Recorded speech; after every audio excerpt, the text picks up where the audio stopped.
It's July, and we have another Austin residential real estate market update for you. I'm David Shapiro with my colleague Lee Abraham here at the Shapiro Group in Austin, Texas. So let's dive right into the stats. So here we can see the number of active listings, and the trend is that they're continuing to build, and we'll show you our barometer here in a little while.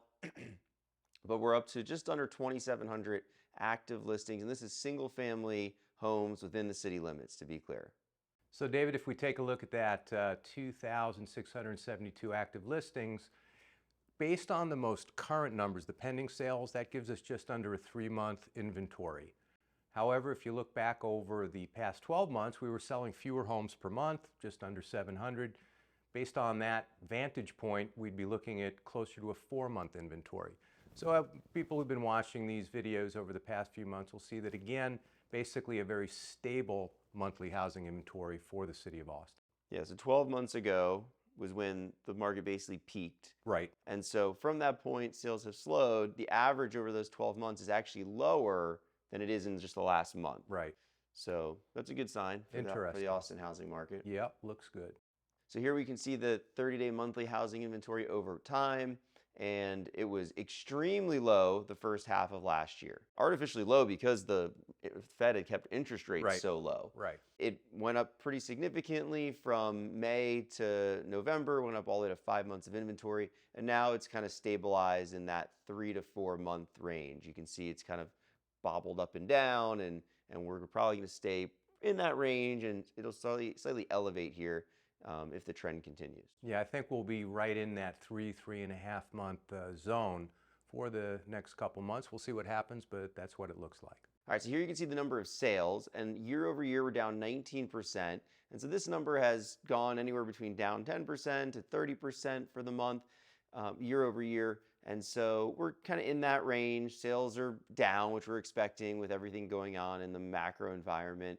And month to month, we're down 18%, which is actually different from May to April, where there was actually up month to month. It's an interesting number. I thought that it would be a little higher. And the caveat here is that I ran these numbers today, which is July 3rd, got the holiday. These closed sales are lagging data, and so in a week or so, that number is going to jump up and it'll normalize a bit. Yeah, but it won't be up month over month. That would be surprising. Right, it'll just soften up the decrease month to month. It'll be somewhat less than that 18. So I guess with just 1 month of a number like this, we're not too worried. We'll continue to track it and see if it tells us anything further when we have a couple months of data showing a trend. Right. So here are the average sale price, and this is what everybody wants to know about. And wow, great news, really. I mean, down, less than 3% year over year. I mean, that's nuts. I mean, considering last month we were down, which was surprisingly not as low as I was expecting it to be down. What was it, down 10% or something? It was less than 10%. It was more on the lines of about 7%. 7%. So, and that's for single family within the city. People run these numbers in all different ways. So sometimes people pull it as the whole metro area. Sometimes they're including condos and townhomes. So you might see this number range, 7% probably on the lower end. It could go, up to 15% depending on how somebody's running it potentially. That was for last month. So this month down only under 3%. Right. Yeah, that's pretty good. It's awesome. And the other element of this data that I'd point out is the trend for the past 5 months, David, month over month, consistently going up. We're working with buyers these days as well as sellers. When we're looking at comparables from that December, January, February timeframe, we're making upward adjustments for market conditions. So the point is that the summer's heating up, and also the sale prices seem to be heating up as well. Yeah, anecdotally, I think we can say that we're seeing the same thing with our listings going under contract. Seems like the speed of that is picking up. Right. We're getting really great prices for our sellers. Right. So I think that this is all representative of what we're actually seeing out there in the market. Days to sell. So the DOM, days on market, is the other way that you'll see this shown. And we're up 184% year over year, which, these numbers have been so astronomical over the last year that, whether it's 180 or 280%, it's kind of feels similar, but we're down month to month. So that's interesting to see. Yeah, the trend is going in the right direction in terms of a balance between supply and demand. And when we, spoiler alert, when we look at the outside the city limits, we'll see a little bit of a different trend.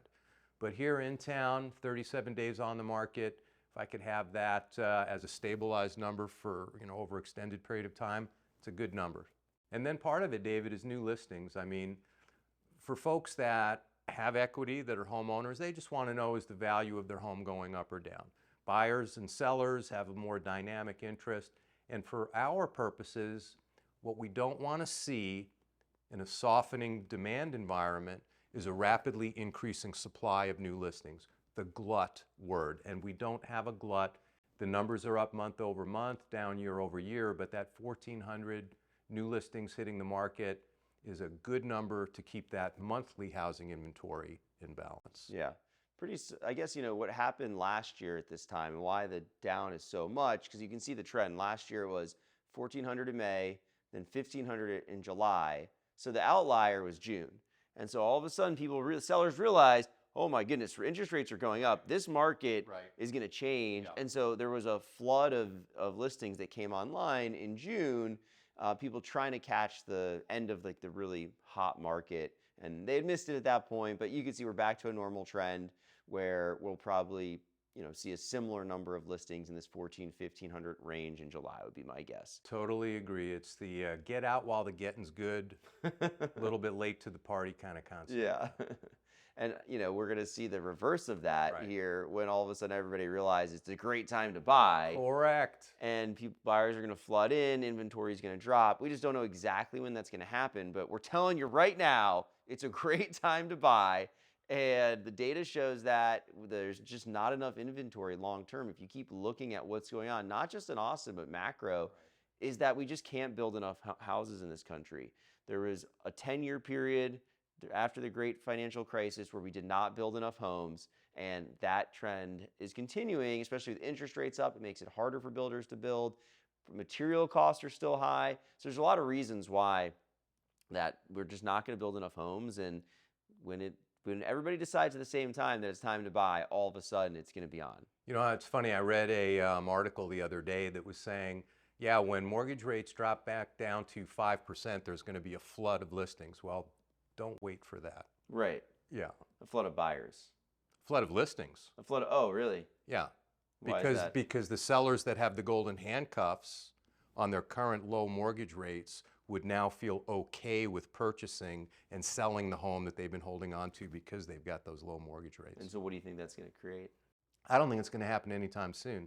My advice is don't be waiting around for 5% mortgage. Well, I think because you're saying that there'll be a flood of sellers and then inventory will go up and then prices That's could what come the down. article was saying.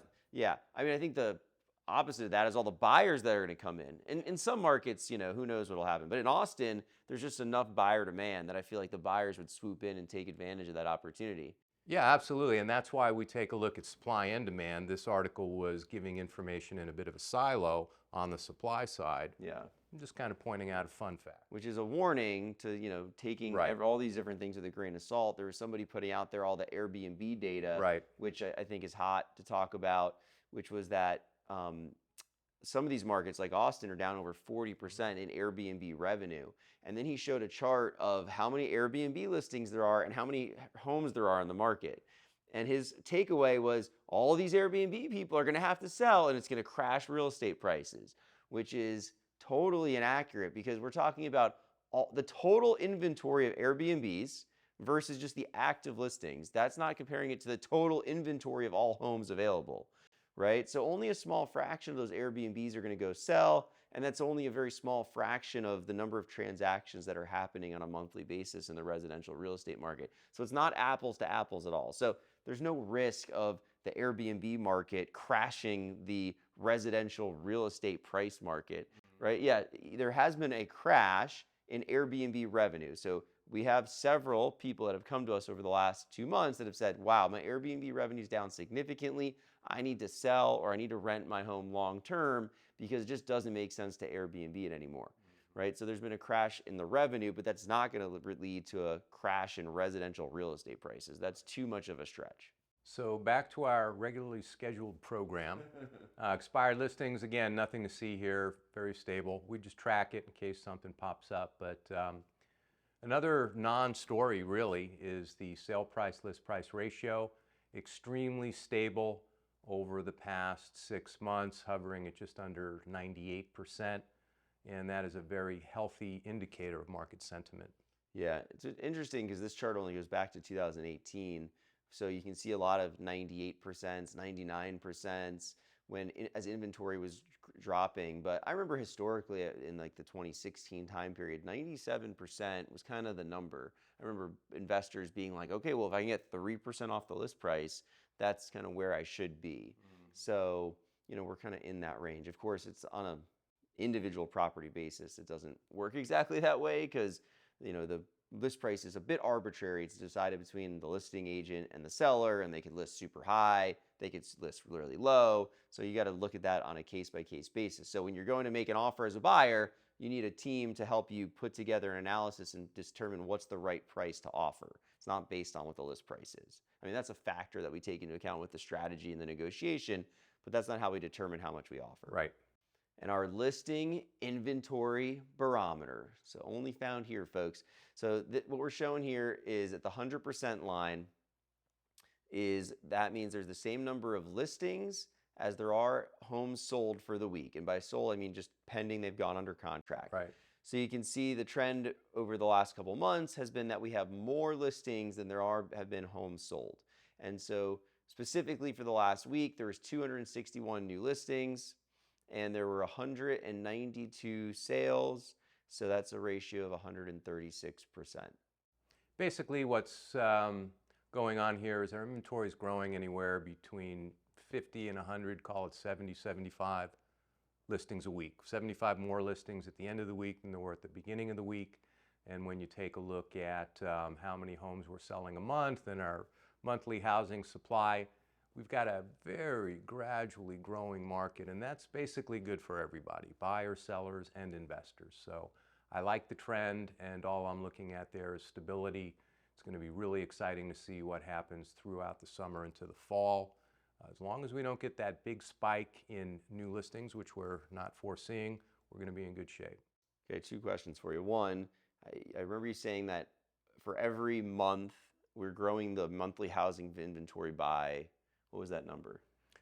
The number of homes, somewhere in the area of about 300 plus homes a month, so call it 75 times 4. So for every how many months does it take to grow the inventory by 1 month?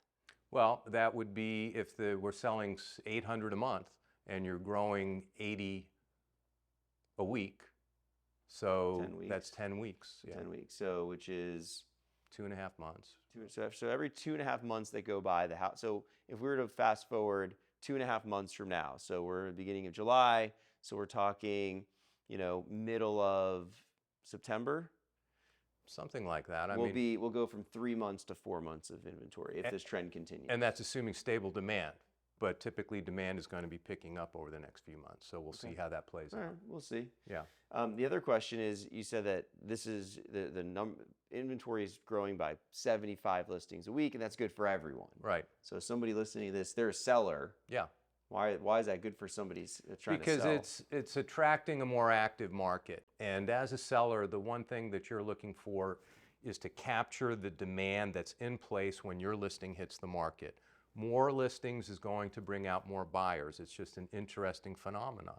If there's more buyers in the pool as a seller, if you price your home strategically, we're looking to create that competitive bidding war that really is the key variable in helping a seller get that extra 5, even 10% on a specific negotiation.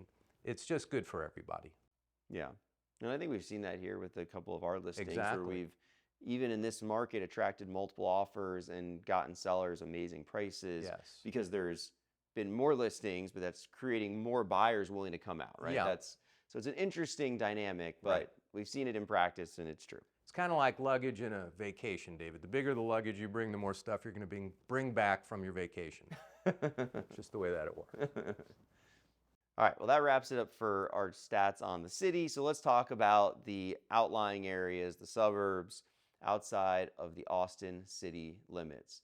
So here we can see the monthly housing inventory is slightly higher. Yeah. At 3.4 with the pending and 3.75 with the actual closed sales. And so as we take a look at sales per month, this was a very interesting number. And we've earmarked a couple of these metrics that are a bit of a red flag. Now, as I was looking at this drop month to month of 17.7 is greater than I forecasted. So as we really kind of parse away what's going on here, one thing that's true, particularly in these outside the city limit stats, is not factoring in new construction, David. There's a lot of new construction activity. We've been working with buyers that are outside of the city limits, and I have a feeling that if the new construction numbers were factored in, we'd actually be seeing an uptick here. But I think that the resale activity is suffering a bit for the new construction that's taking some of that market share. And I've got a strong feeling that's what's going on here.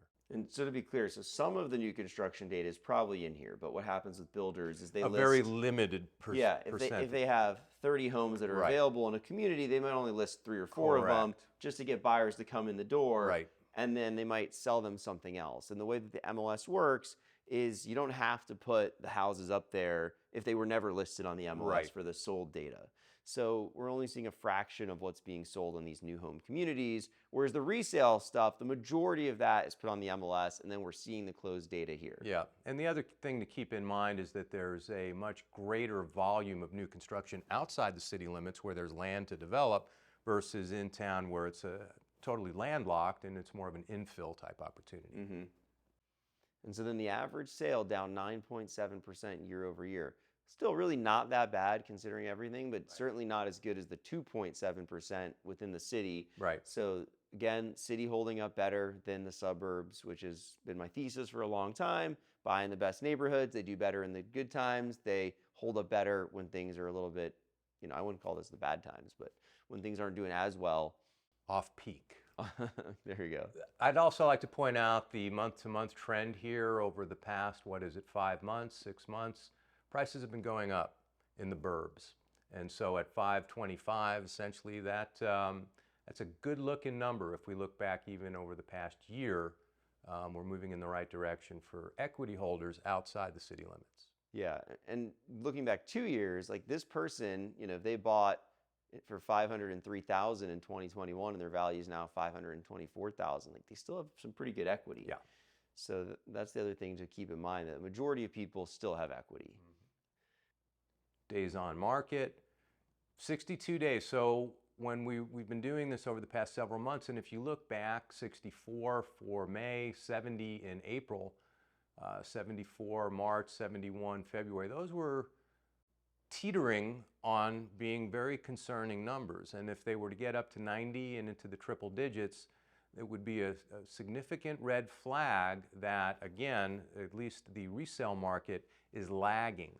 Moving back down to 62 days is a move in the right direction. It's a relatively healthy number, historically speaking. We're going to keep an eye on it, but I was pleased to see this back off a little bit from the 64 days last month. Yeah, and again, this is single family homes and higher than the 37 we saw within the city. Right. New listings down 24%. So I think probably the same dynamic we saw within the city. You can see how they peaked last year, which is not a normal trend. So if we were to go back and look at most Junes, right? So if we look at 2020, let's look at 2019, which is a normal year. So they peaked in May, and then they actually went down a little bit in June, down a little bit in July. So the fact that everything went up in June was just a matter of people rushing to the exits to try to sell before they thought the market was just going to completely crash, which is probably the rhetoric around that time last year. Expired listings, they're up year over year. Yeah, so this kind of is on the fringe of being a concerning number. We're not concerned about it just yet, but when you take a look at days on market going up, if expired listings are going up, those are trends that we want to keep an eye on, and that's what we're doing. And then the voodoo stat, as I like to call it, the ultimate market sentiment, again, eking out a tiny month-over-month increase. Hey, things are getting better. But no, it's stability at 98%. That's a great number. And don't worry about that 102% year over year. That was irrational exuberance, ladies and gentlemen. All right, well, that wraps it up for the stats portion of this market update. I think that for folks that are thinking of selling, that this is the time to give us a call so that we can, fine tune the pricing, the marketing plan. For buyers, we're encouraged that, there are some good deals out there. So I think it's a healthy market, and we've been having a very active season ourselves. So stay the course. Mm-hmm. Thanks for joining us on this market update. If you got a lot out of this, please share it with a friend, give it a like, and go ahead and subscribe so you get updated for our next video. If you have any questions, don't hesitate to reach out. Info's in the description. You can even book a call directly with Lee or I. We'll hop on a call, talk about your property that you're thinking about selling, or if you're thinking about buying, come up with a plan for you. We appreciate you sharing our info with people in the market that that really care about what's going on. So we look forward to hearing from you, and we'll see you on the next video. Thanks, everybody.